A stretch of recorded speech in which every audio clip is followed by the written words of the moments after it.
Okay, so now we're into TIDE, and I want to go through the process of first adding a student record and then editing or looking at the different accommodations and test settings for a student. Um, Throughout the course of testing, you may have a new student move in that you need to add at your building, and we want to give you the ability to do that. And then we need to give you the ability and show you the process of checking out student records to make sure that they have the right settings they need to. For example, let's say we miss setting a student setting to allow text to speech and they need it. Well, you as the building test coordinators can actually log in and look at that information and make the changes on the fly and allow the student to get right back in and test without the technology department getting involved.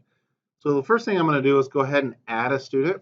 So when I'm in the TIDE system, I'm going to go under the left-hand side, prepare for testing, and then I'm going to select student information, and I'm going to choose this drop down here, and I'm going to select add a student. And what you're going to see in this section is there's various student information sections, eligibility for different testing settings, and I'm going to kind of walk through this as we go. So the first thing I'm going to do is select my school. I'm going to enter the SSID. If you're not familiar with the student SSID, you can find that in PowerSchool by looking up the student. On the main student screen, you're going to see on the left-hand side, there's an option for state information. And when you click on that, you're going to see a tab for SSID. If you have any trouble with that, please contact the technology department. We can certainly help you out with that. I'm going to go ahead and enter an SSID here. And then I'm going to enter my Darren Jr. student.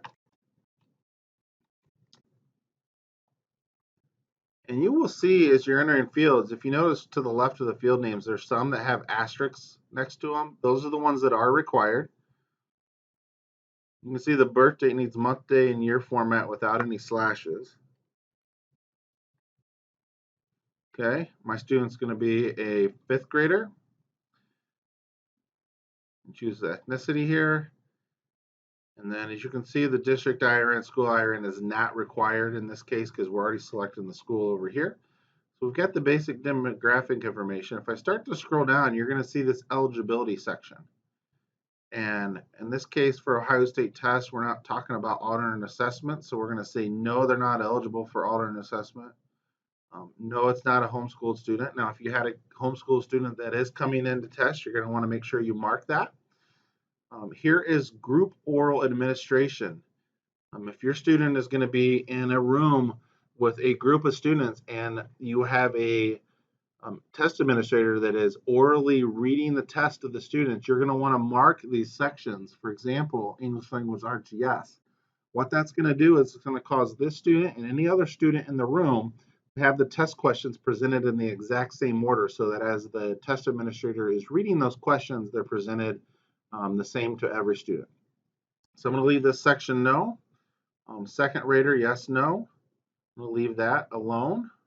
It's not required. Now, my student is a fifth grade student. Now, if I am in a situation where I have, for example, a third grader and they are accelerated in English, I can come under the ELA test and say they're going to take the fourth grade test. And this is where you would do that for the acceleration. Okay, so I'm going to leave that alone because I don't have any acceleration. And then you're going to scroll down to the test mode, and this is the key piece. So if a student is not marked for online testing in one of these, they will not be able to test it. So let's say we had a student in the junior high that started the year with Math 8, and then they got moved into algebra.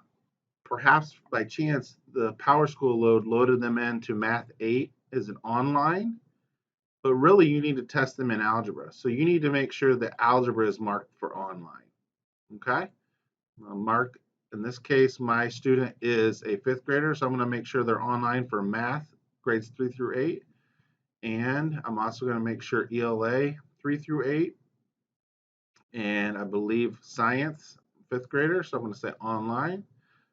And I do not need to do social studies because I'm not grade 4 or 6 in this case. Breach eligibility for Ohio State tests. You can see those are grayed out. I don't have to do anything with that. Now, if I scroll down a little bit further, you're going to see here's my test settings for each of the subjects. So I've got ELA, Math, OALPA, which is the Ohio English Language Proficiency Assessment. So you're going to ignore that in this case. Science and Social Studies. So if you had a student, for example, that is going to be using text to speech for the passages and you want the tracking on so it actually highlights as it reads, you need to make sure that you mark that appropriately for this test. Okay, so this is where all the different options are.